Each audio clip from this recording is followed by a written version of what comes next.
विरहिणी दमयन्ती कथा, लेखक मदनमणि दीक्षित।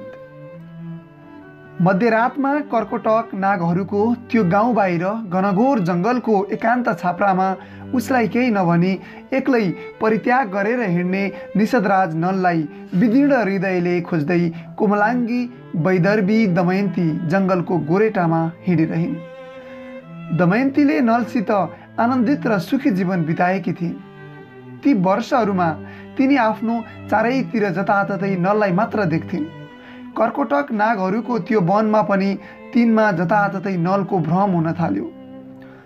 बौलाही झैँ प्रियतम नल, कल्याणकर्ता निषदराज, मेरी छोरी इन्द्रसेना र छोरो इन्द्रसेनका प्यारा पिता मेरा नल, मलाई यसरी दुखित नतुल्याऊ, मबाट यसरी लुकेर नबस भन्दै बोट बिरुवासँग फुल र लहरासँग रुँदै पुकारा गर्दै दमयन्ती एकातिर हिँडिरहिन्।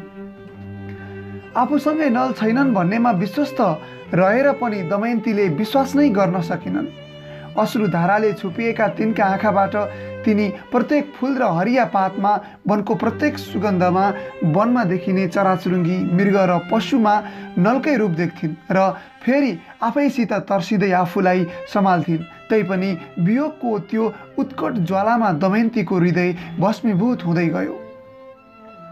भोकी अर्धनग्न, विक्षिप्त र शिथिल भएकी दमयन्तीलाई हिँड्न पनि गाह्रो भयो। तिनले एउटा पिपल बोटको फेदमा आश्रय लिइन् र दाहिने पाखुराको सिरान गरेर शून्य आकाशतिर हेर्दै पल्टिएर आफ्नो मनभित्र जीवनको अर्थ खोज्न थालिन्। बिहानदेखिकै शान्त तिनी एकान्तिक नारीका आँखा पनि शून्य आकाशमा नललाई खोज्दा खोज्दै निन्द्रालीन भए। सूर्य अस्ताउन केही समय बाँकी थियो। अस्ताउँदो सूर्यका कलिला पहेँला तेर्सा किरण दमयन्तीका मुहार र वक्षस्थलमा पर्न थाले। सपनामा दमयन्तीले नलको भाइ जुवाडी पुष्करको कालो मुहारमा सेता दन्त पङ्क्ति र रातो पहेँलो आँखा देखि। सपनामा पुष्करले दमयन्तीलाई बोलाउँदै शिर सुमसुमाइरहेको थियो। दमयन्ती आतेशमा परेर निस्सासिएर बिउजी। तिनले देखिन् एउटा बुस्तिग्रे कालो बलिष्ठको डरलाग्दो नाग जातिको पुरुष तिनको मुहारतिर कामुक दृष्टिले हेर्दै कपाल सुमसुमाइरहेको थियो। आत्तिएर दमयन्ती झट्ट उभिन् र रक्षा माग्दै एकातिर दौडिन थालिन्। कर्कोटक जातिको त्यो नागले पनि दमयन्तीलाई समात्न खोज्दै पछि पछि दौडाउँदै आइरह्यो। मलाई रक्षा गर, जताततै चिच्याउँदै दौडिरहेकी दमयन्तीलाई केही बेरपछि त्यो कर्कोटकले समात्यो र जुरुक्क काँधमा बोकेर आफ्नो छाप्रोतिर दौडियो। दमयन्तीले आफूलाई पूर्णतः असुरक्षित र असहाय ठानिन्। कर्कोटकका काँधमा केही बेर छटपटाएपछि तिनी शान्त भइन् र आफ्नो रक्षाका उपायबारे विचार गर्न थालिन्। सूर्य अस्ताइसकेको थियो। कर्कोटकले आफ्नो छाप्राको पिँढीमा दमयन्तीलाई काँधबाट ओह्राल्यो। भुइँमा उभिएकी दमयन्तीले मुसुक्क हाँस्दै कर्कोटकलाई नमस्कार गरिन् र आफ्नो भोगबारे बताइन्। आफ्नो विजयमा त्यो नाग युवक प्रसन्न भयो। त्यसले पिँढीमा सुकुल ओछ्याएर त्यसमाथि बाघछाला हाल्दै, तिमी यहाँ सुखासनमा बस सुन्दरी, मसित नडराऊ, तिमी नारी हौ, म पुरुष हुँ। नारी र पुरुषको संयोग सृष्टिकारी हुने गर्छन्। यो संयोगमा त्रास किन, हामी वार्तालाप गरौँ भन्यो। नाग युवक दृष्टात्मा हो भन्ने कुरा त त्यसको कामुक आँखा र स्वरबाटै दमयन्तीले बुझिसकेकी थिइन्। उनले आफ्नो रक्षाको निम्ति उपाय खोज्न तिनले आफूलाई शान्त र संयत राखिन् र आफ्नो दुःख व्यथाबारे बताउन थालिन्।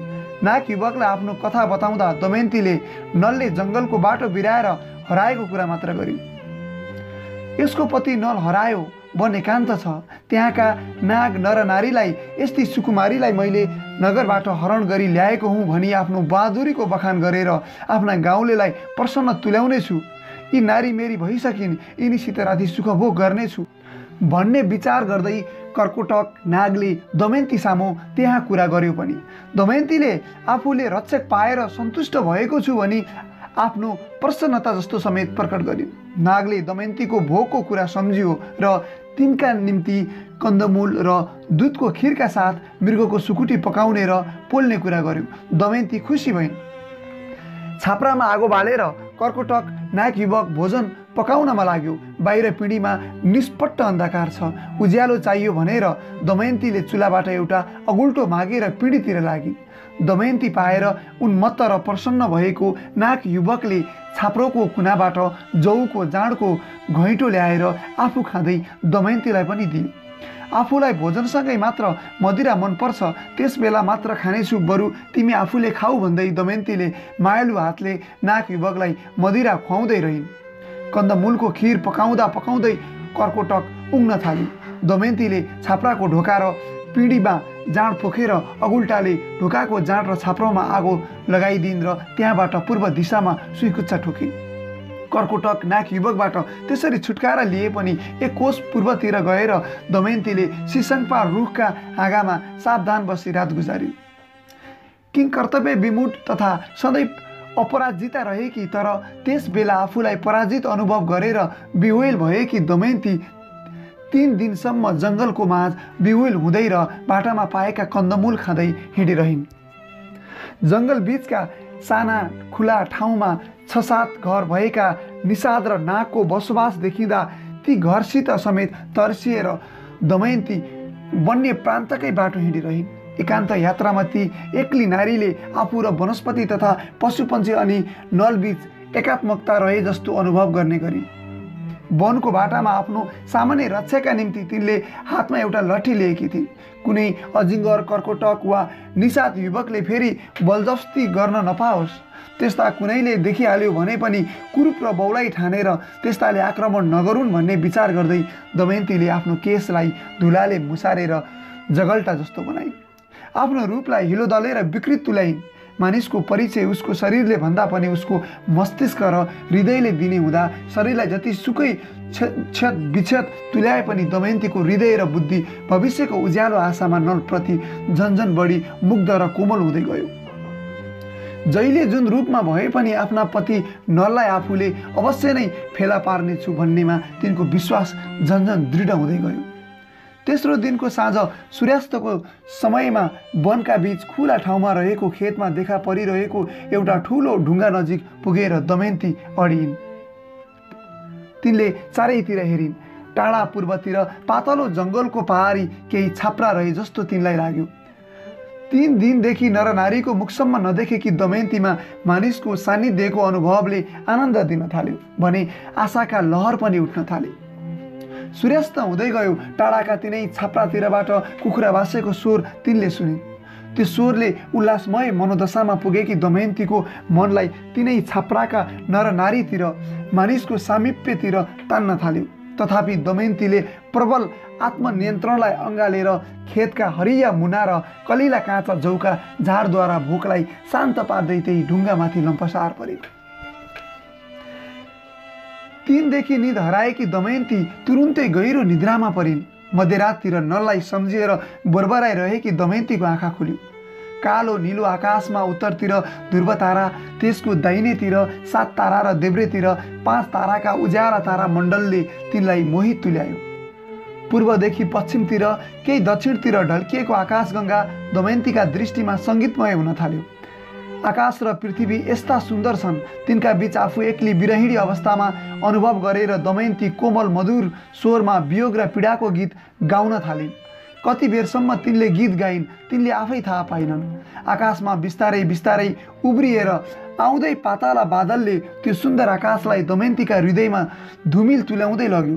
बिस्तारै बिस्तारै दमयन्ती फेरि निदाइन्। त्यो पछिल्लो निद तिनका निम्ति बढी आनन्ददायी हुँदै गयो। आफ्नो सम्झनामा दमयन्तीले त्यो बाक्लो जङ्गल बीच त्यस्तै एउटा फराकिलो खुला ठाउँमा ऋषिहरूका आश्रमका छाप्रा देखिन्। त्यो आश्रमको चारैतिर मृग, मयूर, सुगा र गाई बाछा चरिरहेका देखेर मानव सामिप्य खोज्दै दमयन्ती ती छाप्रातिर अघि सरिन्। फेरि आक्रमण गर्छ कि कसैले भन्ने भयले गर्दा तिनका पाइला सुस्तरी उठिरहेका थिए। सपनामै तिनले मानव आवाज सुनिन्। सुन्दरी आफ्नो रूपलाई आफैले विकृत तुल्याइसकेकी तिनलाई सम्झना भयो, तर पाइलो अघि सरिरह्यो। त्यही स्वर फेरि सुनियो। तिमी को हौ? वनदेवी, राक्षसी, यक्षी वा गन्धर्वी अथवा देवनारी कि मानवी? दमयन्तीलाई अचम्म लाग्यो। सबै नै मानव नै त हुन्, मनुका सन्तान। सपनामा दमयन्ती मुसुक्क हाँसी। त्यो आश्रममा तिनले यथेष्ट मित्रता तथा सम्मानपूर्ण सत्कारका साथ भोजन गरिन्। सपनामा फेरि तिनले सुनिन्, अझै उत्तरपट्टि हिँड्दै जाऊ, खोज्दै जाऊ, तिम्रो नल भेटिनेछ। नल पनि तिमीलाई खोज्दै अति पीडित हृदय लिएर तिमीतिरै आइरहेछन्। कहाँ थियौ यतिका दिनसम्म भन्दै दमयन्ती चिसो ढुङ्गामाथि आफ्नो मुखमा सूर्यको सुनौलो प्रभाती किरणलाई अनुभव गर्दै बिउजिन्। यथार्थ वस्तुस्थितिबारे दमयन्तीले बुझिन्। त्यस्तो सुखकारी सपना देखेकामा तिनी प्रसन्न भइन् र मुख पुज्दै फेरि उत्तरतिरको बाटो लागिन्। केही बेरपछि एउटा सानो खोला देखियो। दमयन्तीले स्नान गरिन्। किनारामा केराको घारी थियो। केही काँचा केही पाकेका केराको एक काँगियो नै तिनले खाइन्। दमयन्तीमा शक्ति र साहस फर्कियो। तिनी उत्तरतिर लागिन्।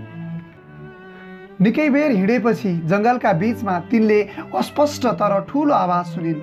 त्यो आवाज वन्यजन्तुको होइन भन्ने बुझेर तिनी केही पूर्वतिर त्यही आवाजतिर हिँड्दै रहिन्।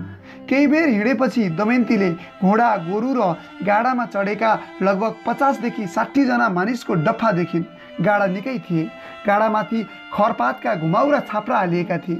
सबै घोडा र गाईबस्तुका घाँटीमा साना घन्टी टिङ टिङ बजिरहेको सुन्दा दमयन्ती हर्षोन्मत्त भइन्।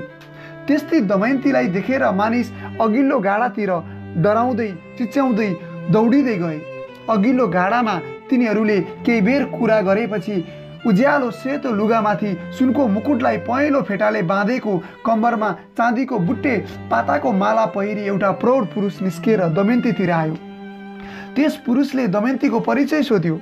आफ्नो परिचय दिएर सबै कुरा बताएपछि दमयन्तीले त्यस पुरुषको नाम र गन्तव्य स्थलबारे सोधिन्। त्यो पुरुष सूचीभद्र भन्ने सार्थवाह रहेछ। यक्षराज कुबेरको मित्र मणिभद्रको कुलमा सूचीभद्र जन्मिएको रहेछ। त्यो सार्थ काशीबाट अयोध्या हुँदै चेदीतिर जान हिँडेको रहेछ। दमयन्तीले निषद नलबारे बताइसकेकै थिइन्। सूचीभद्रको सार्थले कतै कहीँ नललाई देखेको थियो कि राजा नलबारे केही सुनेको थियो कि भनी सोधिन्। सूचीभद्रलाई नलबारे केही थाहा थिएन।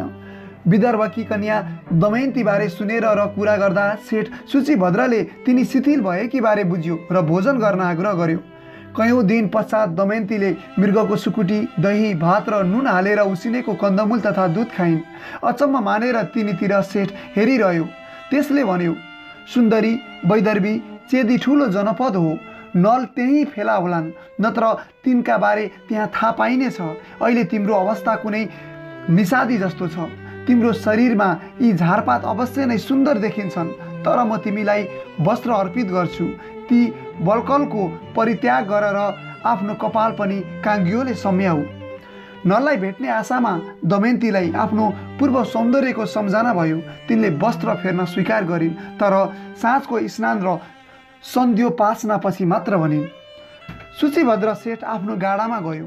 दमयन्ती एउटा गाडाको पछिल्लो बाँसको सहारा लिएर सार्थसँगै हिँड्न थालिन्।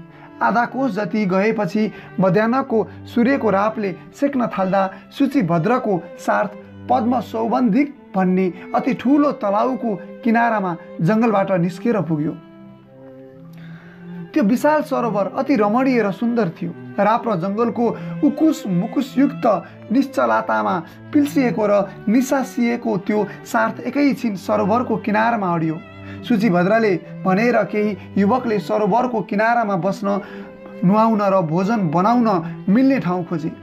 त्यस ठाउँमा पुगेपछि सार्थका खड्गधारी र धनुर्धर रक्षक दलले आफ्नो ठाउँ लियो। सबैजना घोडा र गाडाबाट ओर्लिएर रुखका छहारीमा सुस्ताउन थाले। सार्थ सँगसँगै पैदल आइरहेका विभिन्न रूप र रङ्ग, भाषा र भेषका 7-8वटी नारी पनि थिए। ती नारीलाई देखेपछि दमयन्तीको मन चञ्चल भएर आँखा भिज्न थाले। दमयन्तीले तिनीहरूसित सामान्य कुरा गर्दै रुखका छहारीमा सुस्ताइन्। सार्थसँग गाडामा रहेका र पैदल यात्री समेतले केही बेर सुस्ताएर सरोवरमा जल क्रीडा गरे। दमयन्ती पनि पानीमा उत्रिन् र एक्लै पौडिँदै निकै टाढा टाढासम्म गई। सरोवरमा स्नानपछि सूचीभद्रले दमयन्तीलाई कालो धोती र दुकुलको ओढ्ने दियो। भोजन पश्चात त्यो सार्थले निकै बेरसम्म त्यही सरोवर छेउ विश्राम गर्यो। विश्राम गर्दा घोडा र गाई गोरुलाई समेत नुहाइदिएर चर्न यताउति छाडिदियो। यात्राका निम्ति फेरि तयारी गर्दा सूर्य ढल्किन थालिसकेको थियो। उत्तरतिरको अगाडिको जङ्गल साह्रै नै बाक्लो र जङ्गली पशुले गर्दा रातको निम्ति डरलाग्दो छ भनी सार्थ रक्षकहरूले भनेपछि त्यो रात सार्थले पद्म सौगन्धिककै छेउमा विश्राम गर्नु उचित हुनेछ भनी सेठ सूचीभद्रले निर्णय लियो। सरोवर किनाराको खुल्ला ठाउँमा गहिरो निद्रामा सूचीभद्र साथ सुतिरहँदा मध्यराततिर जङ्गली हात्तीको एउटा डफ्फा पानी खान भनी सरोवरतिर आयो। मध्यरातमा हात्तीद्वारा कुल्चिएर सूचीभद्र सार्थ ध्वस्त र विनष्ट भयो। सार्थ बीच नर नारी तथा घोडा र साँडेहरू बीच हाहाकार मचियो। नारीहरूसँगै सुतेकी दमयन्तीले सुरुमै आफूलाई जोगाएर एउटा अग्लो रुखमा आश्रय लिइसकेकी थिइन्। तिनको सहायताले एउटी अर्की नारी रुखको अर्को हाँगामा बसिन् र हात्तीद्वारा भएको त्यो विनाशलाई दुवैले करुण दृष्टिले हेरिरहेका थिए। सार्थबाट उठेको हाहाकार, चिल्लीबिल्ली र क्रन्दनले हात्तीलाई झन् तर्साएर उन्मत्त तुल्यायो। त्यो मध्यरातमा कतै केही देखिँदैन थियो। पानी खाएर हात्तीहरू तलाउबाट फर्किँदा बाँकी रहेको सार्थ झन् किचिमिची हुँदै गयो।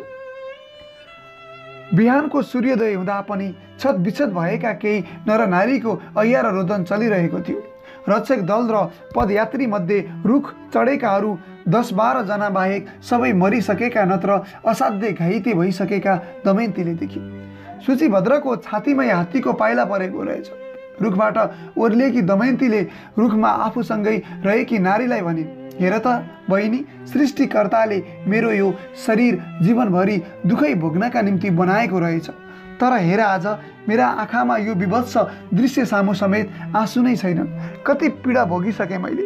सूचीभद्रले दिएको यो वस्त्र मेरा निम्ति यत्रो अशुभ भयो, यसलाई म फ्याँक्छु। अर्की नारीले एउटी मृत नारीको कम्मरबाट रगतका टाटा लागेको मैलो कपडा ल्याइन्। दमयन्ती त्यसैमा बेरिन्। दुवै नारी चेदीतिर हिँडे। उज्यालो हुँदै जाँदा बाटामा तिनले वैदिक मन्त्र गुनगुनाउँदै गएका केही ब्राह्मण र क्षेत्रीय पदयात्रीलाई भेटे। कोही कसैसँग बोलेनन्, सबै आफ्नो बाटो लागे। सरोवरमा दुर्घटना भएको केही दिनपछि ती दुवै नारी चेदी जनपदको छेउमा पुगे। अर्की नारी आफ्नो गाउँतिर हिँडिन्। दमयन्तीले आफ्नो बाल्यकालको कुरा सम्झिन्। निकै सानी बालिकाको अवस्थामा रहेकी दमयन्तीले आफ्नो आमाबाट ठुलिआमा बारे कुरा सुनेकी थिइन्। छोरी, तेरी ठुलिआमा मभन्दा निकै जेठी छन्।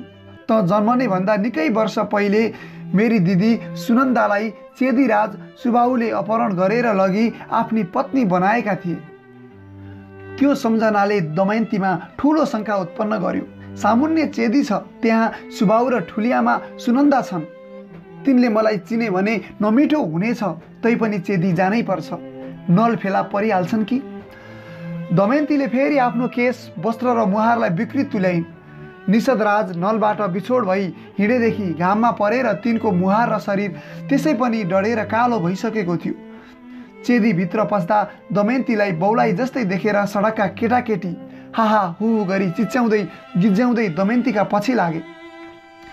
चेदी नगरको मूल बाटोको पूर्वतिर काठको आफ्नो 2 तले घरको माथिल्लो बार्दलीमा बसेर रानी सुनन्दा सडकको रमिता हेरिरहेकी थिइन्।